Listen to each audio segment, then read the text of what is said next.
Hey everybody, Alonzo here with GulfCoastSmoke.com, and today we are salt brining some flat iron steaks. So I've seen this done a lot of times all over the internet, and my wife and I have actually never done this. So we figured it's a perfect time to try this out, see how it tastes, and see if we've been making steaks the wrong way this entire time.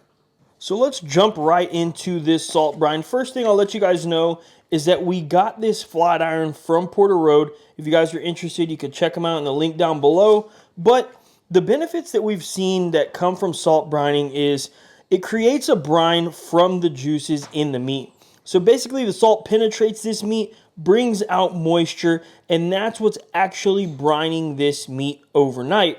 So basically we're going to get a juicier bite, and also it's said that you get a nicer, crispier crust on anything you're cooking. So obviously we're using this on steaks today, but I'm sure if you did it on chicken or pork or anything else, you're going to get the same results, and that's exactly what we want to test out today. So the first thing I want to do is I want to pat these steaks dry. When I'm applying this salt to the outside of these steaks, I want to make sure that there's no moisture on the outside. So this is going to take us just a second, and I'm doing no trimming on these flat iron steaks. So Porter Road, we've gotten plenty of meat from them, and they typically do a very, very good job of cleaning up this meat. So we're just going to pat this dry, like I said. The next step is going to be to hit these flat iron steaks with some salt. Today we decided to use Osmo salt. We just wanted a high quality salt when we're doing our first salt run. Make sure to get every single side. We want this to be as fully coated as possible. And this really is a simple process. You know, we've done a little bit of research because we want to make sure that we're doing this as accurate as possible. But it does seem like a simple process. You just want to get salt on the outside of the meat. And then, like I said, we're going to let this rest overnight in our refrigerator. And then tomorrow we're just going to get to cooking it. And now it's time to be patient on our salt brined flat iron steaks. We're going to wait till tomorrow. It might not quite be a 24-hour brine, but when I get home from work, we're going to start this cook and we're going to see exactly how everything tastes. So with the magic of editing, I'm going to see you guys again tomorrow. And around 21 hours later,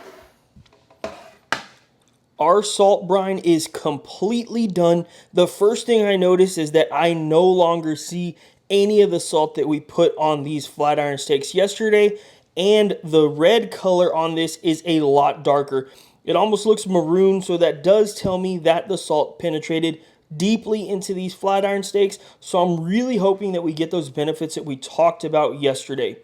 So now what I want to do is I want these to come up to room temp just a little bit. So we're not going to do anything to these right now. We're going to head out to the Weber kettle, and I'll show you exactly how we're going to cook these flat iron steaks today. Now we're outside at the Weber kettle. This is a 22-inch model, and I just want to get some fire starters lit. These are B&B fire starters, so I usually use 2 of them, and that's what we're going to use today. I'll light it for just a few seconds and let it catch. Then I'll put my charcoal chimney right over top, and now I'm going to fill this up with lumped charcoal. From here, I'm going to use my old charcoal chimney, and I'm just going to put it right on top of the one that's lit and that has the coals in there. This creates for a huge vortex, and this is going to get lit a lot quicker than it normally would be. And about 10 minutes later, our charcoal is nice and hot. What I want to do is I want to create 2 zones here. So that basically means that I'm going to put all the fire on one side, and I'll leave this other side as a complete void. So the reason I want to do that is because I am setting up the kettle a little bit special today. Well, I don't want to say special, but a little bit different. I want to try something new, especially since we salt brined these steaks. I really want to put a nice sear on them, so I want to use my cast iron that I've been using lately. So first, I'm going to put down our grate. Then I'm going to put down this cast iron, and I'm going to push this all the way to the left, as far over as I can get it, right over those coals. It's not going to completely do it because of the shape, but that's okay. And then last but not least, I want to put on my raised rack here. So I got this off of Amazon. I'll link it for you guys. I really enjoy this thing. It didn't cost too much at all, so I definitely recommend getting one if you have a Weber kettle. So now I'm gonna put the vents over the raised rack here, and I'm gonna go inside and get the steaks, and we're gonna put it right on that raised rack to start this cook. Okay, I have the flat iron steaks outside now, and one of the things I do want to talk about is how thin these are. So these are going to cook really, really quickly. So I'm probably going to check them in about 7 minutes to see what the temp is, because I want these to be rare, medium rare, and I definitely don't want to overcook them. If I do, it's not the hugest deal ever. I mean, we're just hanging out at the house cooking, but I definitely want to watch those internals because I want this to be a nice steak. So all I'm going to do now is I'm going to hit this with a little bit of Osmo black pepper. And the reason I'm not putting any more salt on it is because we already did that salt brine, and I know this is going to have a lot of salt flavor. So we're going to hit the fronts and the backs with this Osmo black pepper. Then we're going to throw it right on the Weber.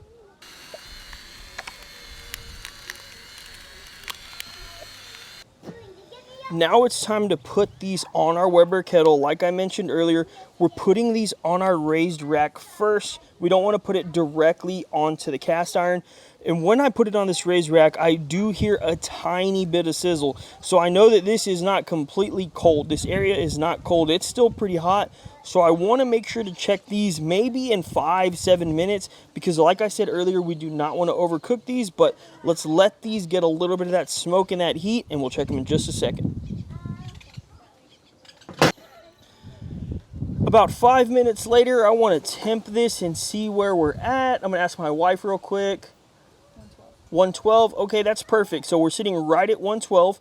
Now I'm going to throw this over the cast iron, and what I want to do is I want to put it for around 45 seconds and then 45-degree angle it, and then we'll flip it after that.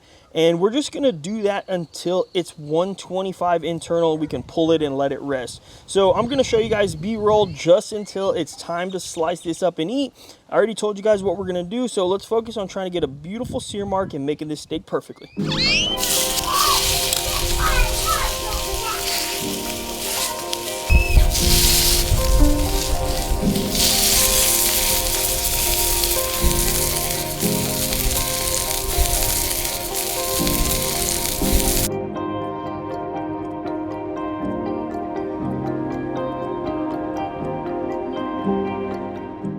We've rested these steaks around 10 minutes, and now it's time to slice into them. Trust me, I get a lot of comments about, hey man, please rest your steak longer, or please do this, or please do that. I promise you guys, every single time we're cooking steaks, we rest them longer than we even want to, because we have so many things going on. It takes forever to set back up just so we can keep filming. But in the meantime, we cooked some zucchini. That's what we're gonna have with our dinner today. But let's cut open one of these flat iron steaks and let's see how we did. I'm just gonna go ahead and cut right down the middle.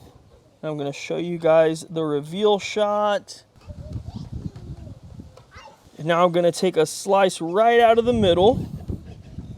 And now it's time to take a bite. Don't forget, we salt brined these steaks for around 21, 22 hours. And we really want to see if we taste the saltiness in this steak.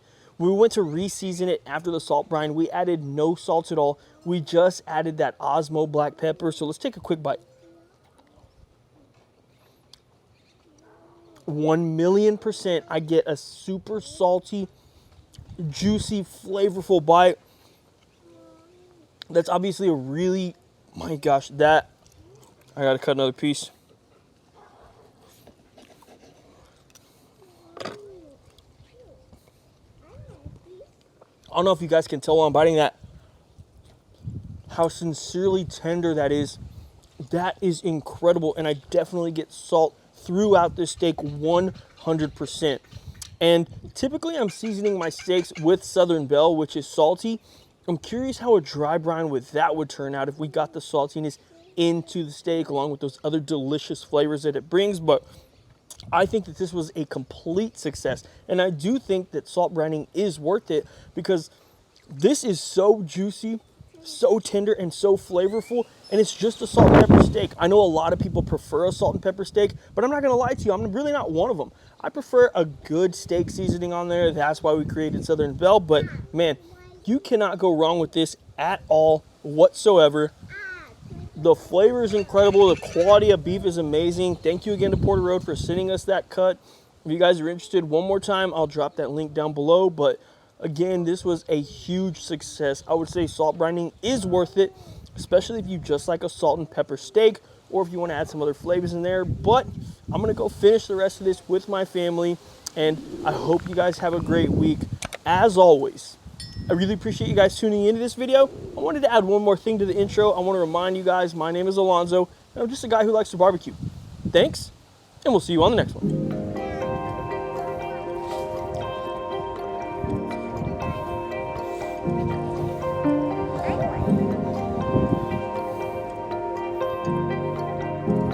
What the?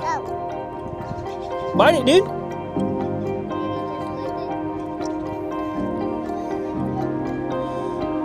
Is it good? Is it good? Son, is it good? It's hard to get a compliment from me, man. Yeah, he does the shake, but I'm like,